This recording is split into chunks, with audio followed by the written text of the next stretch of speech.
Ito po yung ano, yung side mirror ko. Konting problema lang naman yun, sir. Tingnan nyo naman po, may side mirror naman po May ako. side mirror po kasi nakatayo po, sir. Ganun po po Sir. yan. Okay. Ano ang violation yan, sir? Walang side mirror. Nakamodify po tayo. Nakatayo po medical po. Eh, Side mirror po. Kumusta? Kailan ka pa dito, Chief? Ano na po, nung July, July, August. apo, mag 2 months pa lang. Pati ang ticket mo. dito po. Ano po may pagtiko natin, sir? May tao kang Ay, opo, tinext ko message ko nga po si sir. Hindi nga po nakontak ng tao ko yung inspection. So, nandun na po sa time na hindi na nakontak, na-issuehan po tuloy ng ticket. Anong nakandak? Yung i-verify po sana kung visible po yung back niya dun sa setup ng side mirror. Pag ang usapan ay side mirror, either broken or defective or no side mirror. Yes, sir. Apo. Yun nga lang, sir, nung na-print po ata ni sir is nakatayo daw po yung side mirror. Ay alam mo, with respect sa iyo, Chief, makikita mo naman sa rider, normal ang pag-iisip nito eh. Apo. Ibig sabihin normal, ikaw ba, Chief, maglalagay ka sa side mirror, hindi mo makikita yun. Yes, sir. Common sense. Yung common sense. Common sense, di ba?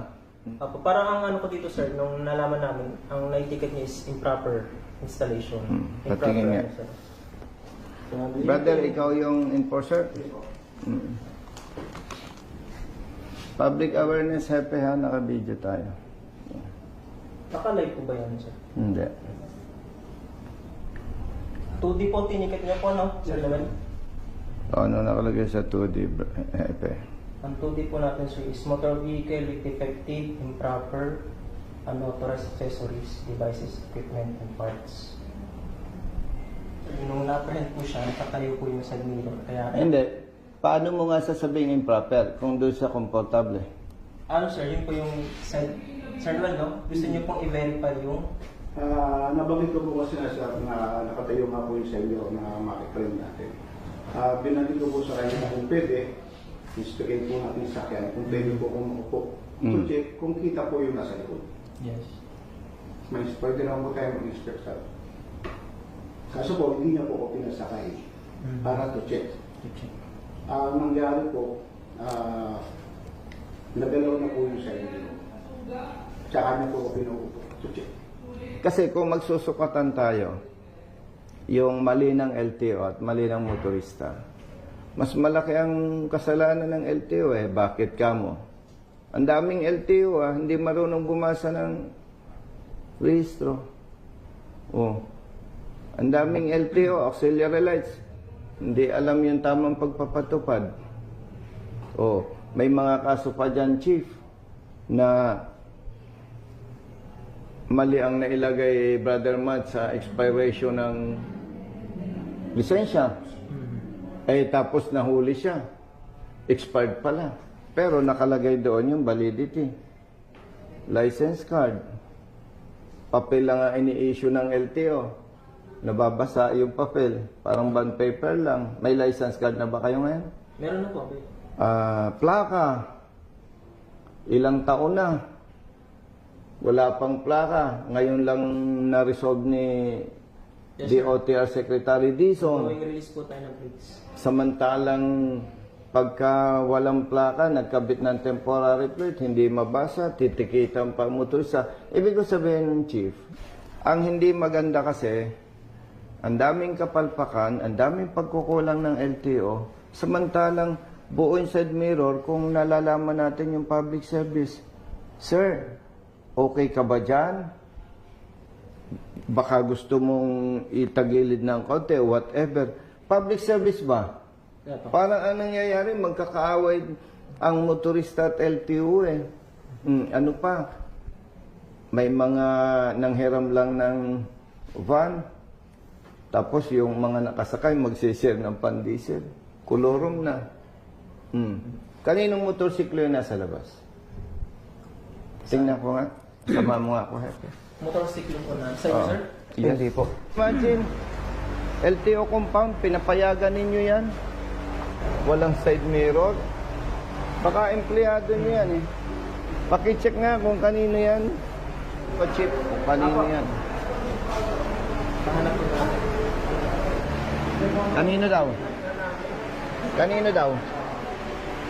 OJT po pala mga Okay, tama brother Matt.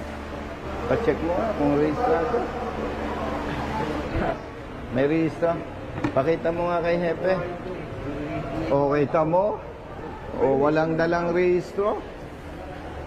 Tamo, inimamaneho ng OJT mo, walang rehistro. So, dyan pa lang, Hepe, nag-uumpisa pa lang, may pang-aabuso na.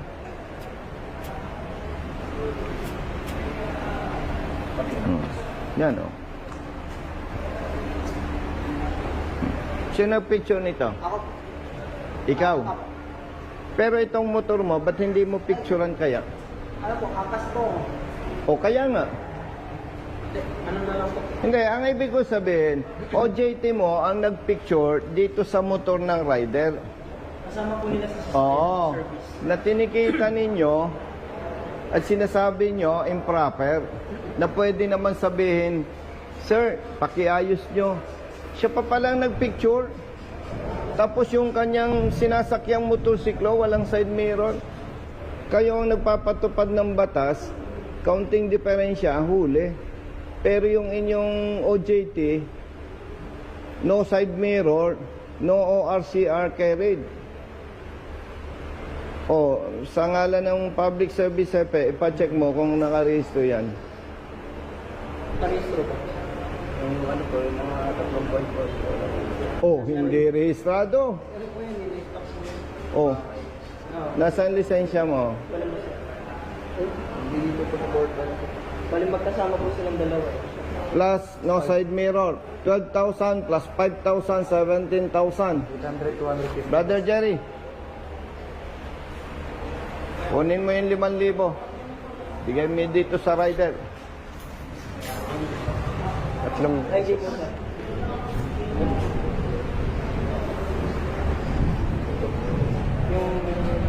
Yung ID mo. Yung ID ba ito? Basta po yun. Hindi, yung ano mo. Any ID, valid ID. Ganyan po. Kunin. Yung mali na nakikita ko, dapat nating itama. Itong rider, hindi ko na pagkokontesin. Oh, brother. Sige na. Kita mo sir. Sige. Hindi na tayo magkocontest. Kita mo. No side mirror. Expired registration. Brother Aliga, ikaw ang nagpicture during operation, di ba?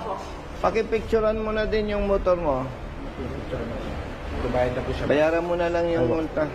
Epe, sana wag nang maulit yung ginawa ng tao. Apo, pagsabihan lang po sir. Remind. Sige. Thank you. Thank you. Sana last na ito, Hepe. Apo. Nasaan yung ticket? Picturean ko lang yung TOP number. Brother, okay na? Hindi, okay sir. Sige. Pasensya na ako nga. Oo. Brother, picturean mo kami yung tatlo. Hati kayo, ha?